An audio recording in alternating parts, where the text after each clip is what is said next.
It's now time to bring a feature on the show today as we are looking at food inflation, and now with a focus on bread and the ingredients so far which have experienced some level of hike. The Association of Master Bakers and Caterers of Nigeria recently lamented the high cost of raw materials for bread production, warning that this might lead to an imminent increase in the price of bread in order to avoid the shutdown of bakeries across the country.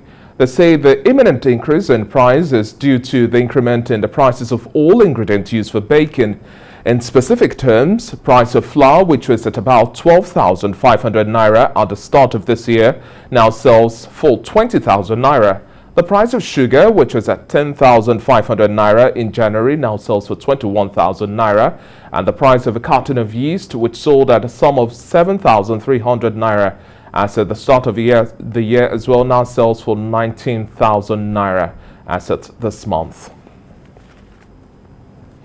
Well, joining me now live in our Lagos studio to discuss this and much more, I have an industry player, Moji Aderele Bello. She works with Precious Life as the Human Resource Manager. Thank you very much for joining us on the Breakfast Show this morning, Moji.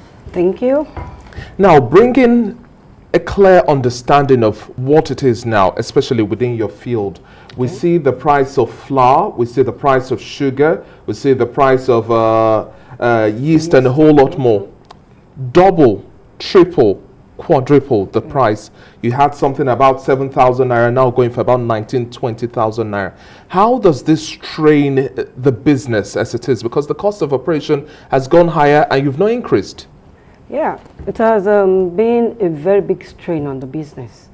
In fact, most bakery might have to shut down at this rate.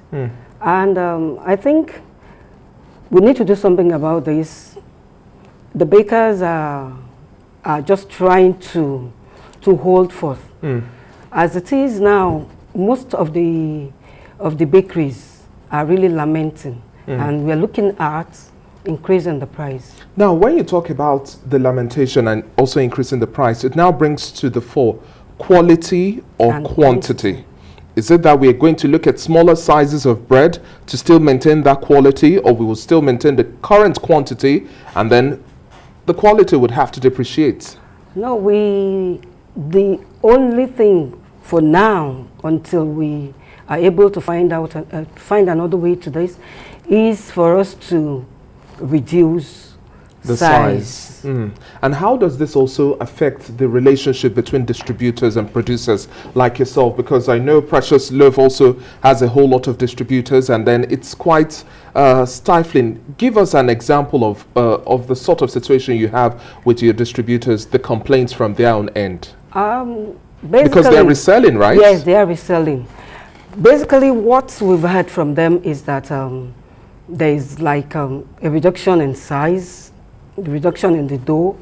It's not really, anyway, let me say, even them, they're advising that we reduce the size. That's so that we can still sell.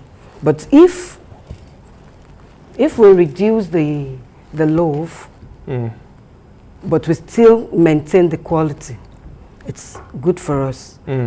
And I don't know for how long we'll be reducing the size of the bread. That's not a good picture, because everybody knows, take for example, the average size of a loaf of bread is supposed to feed a family of 4. And now you have to reduce the size, and so many Nigerians, their pockets still remain the same. The price will likely increase as well. So it's quite difficult, and millions of Nigerians eat bread on a daily basis. So how do you think Nigerian consumers are also going to take this sort of news? Oh, it's unfortunate, but they have to bear a little bit of the brunt too, because we can't, like you said earlier, yeast that used to sell for 7,000 by January this year is selling for like 19,000 now. We can't. It's almost 3 times the price. Yes, except you want us to shut down. And of course, that's why we are lamenting. And we also have workers who largely rely on the employment they have from the bakeries. I'm sure some bakeries are already looking at cutting down the size, the number of their workers. That's true. Because if we cannot make profit, it will affect the members of staff. So maybe we'll now have to like downsize a bit and now work with what we have. But that is killing, because now one person has to do the job of like three people. 3 people, just to keep afloat. Yes, and it's really, really hitting us. But some also share in the sentiment that whether or not we have increments or there's a reduction in the size of bread, the populace will accept it because bread is a staple. Yes, Do you share in that sentiment as well, that Nigerians will be able to accommodate the pinch just because bread is a staple? Yes, they will be, but they will still grumble. But I think we should be able to do something. If not we, I think the government should be able to look inwards. And talking about government, I like the fact that you made mention of government. Now, some bakers are calling for subsidy. I know you don't necessarily produce wheat bread, No, but we some don't. are looking at a subsidy from flour to yeast and then butter as well, especially for the fact that we are not producing these in the country. Do you also think if we produce these in the country, we would largely see a cut down in this price increase? That's true. If we have all these things produced here, it will give us a footing to at least be able to sell at what we used to sell without compromising our quality. And talking about the compromise of quality, what's your word to other bakers now to ensure that they don't play down or compromise on quality? Because that's just the easy way out of things, but you have a brand, you have a name to defend, you have a quality you're bringing to the fore. And the moment you falter on that, you're going to lose your customers. Of course. Your word to fellow bakers. I think what they should basically do is be able to stand on their quality. Because the minute your bread changes, your customer knows. And of course, you lose them. And of course, at the end of the day, the bakery folds up. So they shouldn't compromise. I hope we find a way out of this. I hope government comes to our aid by at least assisting people in-house to like I meant Possibly manufacturers. Okay. Not let's not talk about subsidy because I know government will not go there. All the subsidies that we have, they're trying to pull out of it. So at least let's manufacture some of these things inward to ease the price so that we can at least give our customers our best. And what's the worst situation that we might likely have if we don't have any ease at all? Do you think we're still going to see sharper increases in the price of these items before the year runs out? We're already halfway through. This increases, it's a weekly thing. Wow. It is a weekly thing because, of course, you know, we need it. So we buy. I still bought some ingredients yesterday. So it's a weekly increase. Sometimes it might be like 500 difference, but sometimes you have like 2,000 naira difference. Yesterday. So the situation will only get worse yesterday? Yes. You made mention of yesterday. What happened yesterday? The price of flour and sugar, because I had to restock my store, was far beyond what I bought it as the last week. Wow.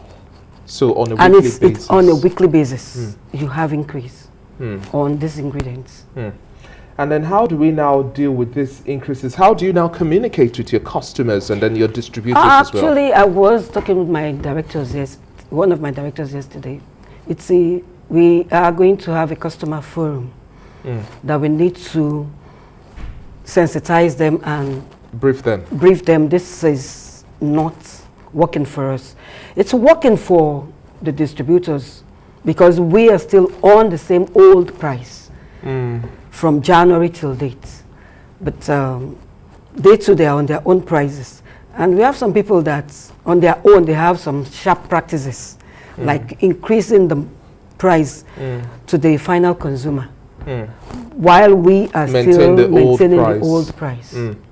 So definitely, when you also likely increase your price, the distributors would also have to add their own profit margin. They will. But don't you think this also adds to the disparity or the loss of customers? Because if you add, say, for example, 100, 200, 300 naira, distributor also adds that. That makes the price go a little high. Usually the increment is not as much as that. Okay. Of course, maybe a percentage of it. And if we do that, the distributors will, of course, add their own segment, their own amount to it. Margin. Even presently, I can tell you that some of our retailers are selling far beyond the price, the recommended price. Okay, let's look at alternatives now, Moji. Okay. It's quite interesting, the conversation around cassava bread. Okay. I've had cassava bread and say it's at an okay rate. My tongue needs a little bit of adjustment if I can get used to it. Do you think that's a convenient alternative for us to explore? I think that's a convenient alternative. As we work But to fine-tune the taste. that's where I'm going. As we work with it, we keep improving on it. When you start, yes, okay, this is the taste it's given us. Then what do we do? What do we add? How do we make the taste acceptable? So we keep working on it. We keep working on it. In my own bakery, we've not experimented with cassava, but I think I'll try and start saying what we can do. Bakers are open to alternatives, and it's quite a tough terrain to maneuver through. We just have to rethink and then retool, re-strategize. That's just the only way to go, and then still keep afloat. Thank you very much for your time on the breakfast show this morning, Moji Aderele-Bello. It's been a pleasure speaking with you. She's the Human Resource Manager at Precious Loaf.